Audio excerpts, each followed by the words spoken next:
रुरु एक मृग था।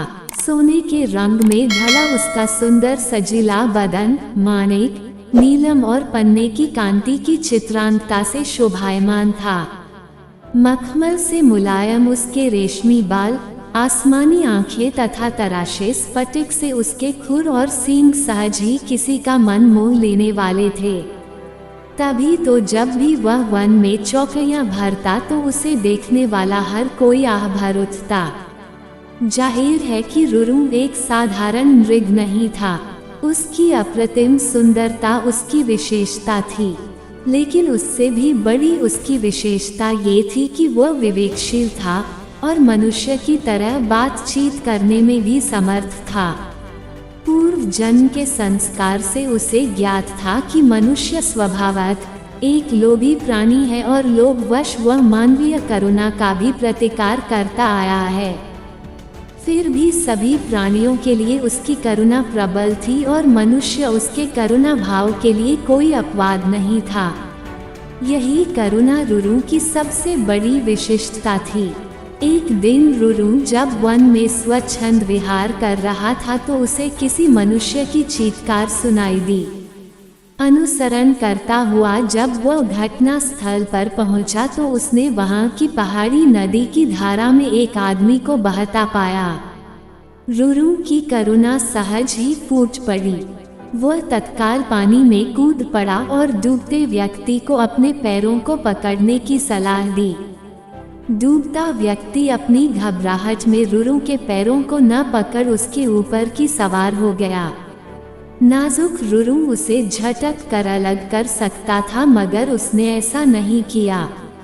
अपितु अनेक कठिनाइयों के बाद भी उस व्यक्ति को अपनी पीठ पर लाद बड़े संयम और मनोबल के साथ किनारे पर ला खड़ा किया।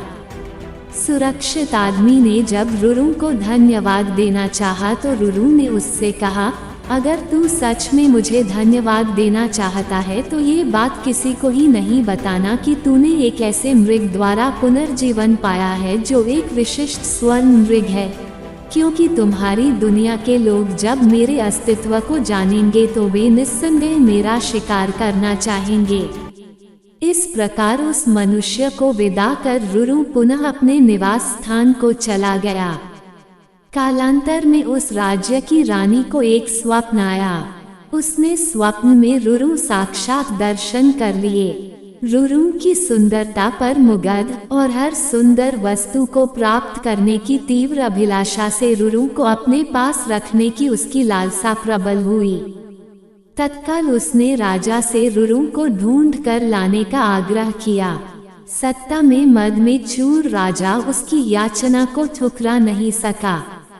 उसने नगर में ढिंढोरा पिटवा दिया कि जो कोई भी रानी द्वारा कल्पित मृग को ढूंढने में सहायक होगा उसे वह एक गांव तथा 10 सुंदर युवतियां पुरस्कार में देगा। राजा के ढिंढोरे की आवाज उस व्यक्ति ने भी सुनी जिसे रुरु ने बचाया था। उस व्यक्ति को रुरु का निवास स्थान मालूम था। बिना एक क्षण गंवाए वह दौड़ता हुआ राजा के दरबार में पहुंचा। फिर हाँफते हुए उसने रुरु का सारा भेद राजा के सामने उगल डाला। राजा और उसके सिपाही उस व्यक्ति के साथ तत्काल उस वन में पहुंचे और रुरु के निवास स्थल को चारों ओर से घेर लिया। उनकी खुशी का ठिकाना न रहा जब उन्होंने रुरु को रानी की बताई छवि के बिल्कुल अनुरूप पाया। राजा ने तब धनुष साधा और रुरु उसके ठीक निशाने पर था।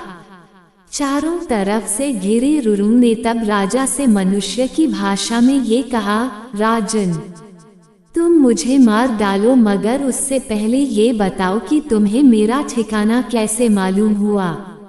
उत्तर में राजा ने अपने तीर को घुमाते हुए उस व्यक्ति के सामने रोक दिया जिसकी जान रुरु ने बचाई थी।